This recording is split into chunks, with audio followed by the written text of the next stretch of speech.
Bismillahir Rahmanir Rahim. Alhamdulillah wassalatu wassalamu ala rasulillah sallallahu alayhi wa ala kulli rasulin arsala.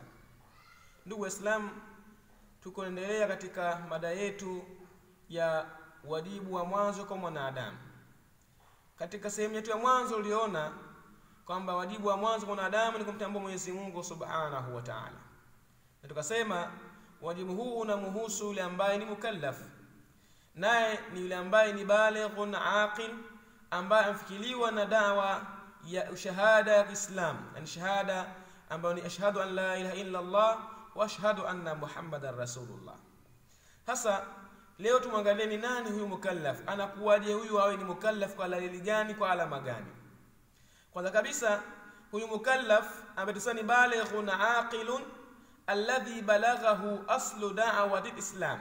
Maana huyu amefikia katika nafasi, katika wakati kwamba sheria inamlazimisha, sheria inamkalifisha kutekeleza yote ambayo Mwenyezi Mungu alimwajibishia na kuyawacha yote ambayo Mwenyezi Mungu aliyomharamishia.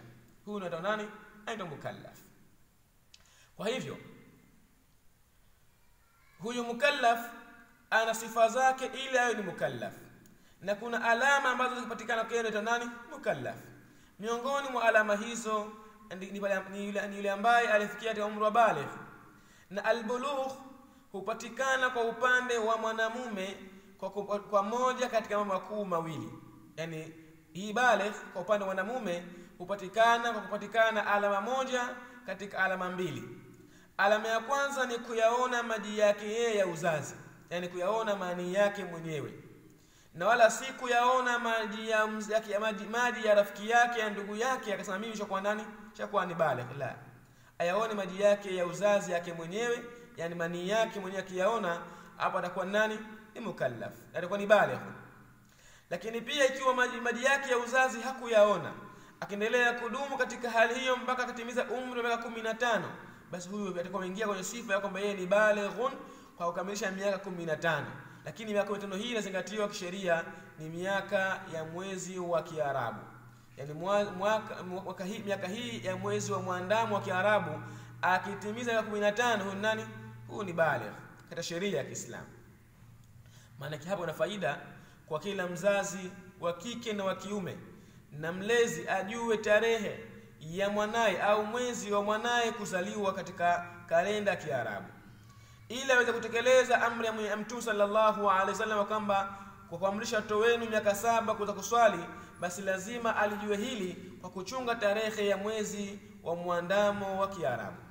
Na asipojua kalenda ya mwanae kuzaliwa katika kalenda ya Kiarabu, huwa inakuwa ni asi, maana anakuwa anapata madhambi na anastahili kuingia katika moto wa Jahannam, kwa sababu ameacha jambo ambalo ni wajibu kwake yeye mwanadamu, kwa sababu atashinda kutekeleza ile ambalo lilikuwa ni wajibu kwake aliyoamrishwa na Mwenyezi Mungu Subhanahu wa Ta'ala, kwa sababu kutokujua na kutokuchunga zile sheria ambazo zimewekewa na Mwenyezi Mungu Subhanahu wa Ta'ala.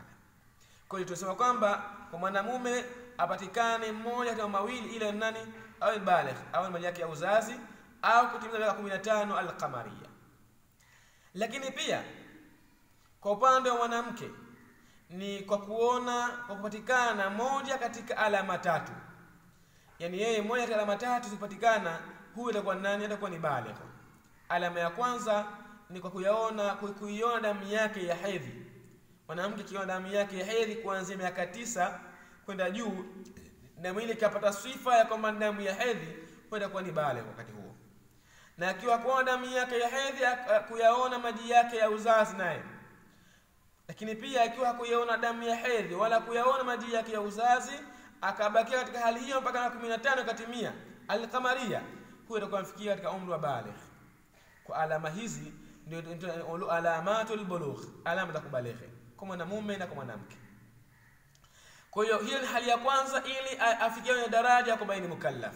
Lakini hali ya pili inayomfanya yeye imfikishe mtu huyo kwa ni mukallaf ni kwamba awe na akili, yani baada ya kuwa ni baligh, lakini awe nani? Aqil, awe ni mwenye akili timamu. Kwani akiwa hana akili atakuwa amekosa sifa kwamba yeye nani, kwamba yeye ni mukallaf, sababu mwenye asiyekuwa na akili sheria haimkalifishi mtu kama huyo. Ndio Mtume sallallahu alaihi wasallam akasema kwamba rufi'a al-qalamu an thalathi, Kalamu imenyanyuliwa kuepushia watu aina tatu. Mtu wa kwanza akasema anin naimi hatta yastayqiz, alilala haandikiwi dhambi mpaka amke. Wa anis sabiyi hatta yahtalim, na mtoto mdogo haandikiwi dhambi mpaka kwanza afikie baligh, ajitelee. Wa amma jinunin hatta yaqil, mwendo wazimu pia haandikiwi dhambi mpaka apate akili. Kwa hiyo sharti lazima ili mtu awe ni mukallaf lazima awe ni baligh na aqil. Jambo la tatu akasema ni kufikiriwa na nini? Na wito wa Kiislamu. Kwa Mwenyezi Mungu Subhanahu wa Ta'ala anasema wama kunna mu'adhibina hatta nab'atha rasula, hatakuwa sisi ni wenye kuadhibu viumbe mpaka wafikiwe na ujumbe, yani mtume awafikishie ujumbe, kisha hapo akishapinga basi hapo sheria itaambia mmepinga, na kuwa ni wajibu wao kuingia katika adhabu Mwenyezi Mungu Subhanahu wa Ta'ala. Kwa mtakiwa ni baligh na aqil na akafikiria na wito wa Kiislamu, basi huyu katika sheria anaitwa ni mukallaf. Maana yake sheria tayari inamkalifisha kutekeleza mambo yalikuwa wajibu na kujiepusha na mambo yalikuwa ni haramu, ili aweze kupata radhi Mwenyezi Mungu Subhanahu wa Ta'ala. Kwa hiyo tunakumbushana vile vile kwamba watu kwenda kuchunga mambo haya ili kwenda kujua wakati gani sheria inamkalifisha kufanya hili na wakati gani sheria haimkalifishi kufanya jambo hilo, kwa kuwa bado yafikia sifa ya kuwa yeye ni mukallaf. Wabillahi tawfiq, wassalamu alaykum wa rahmatullahi wa barakatuh.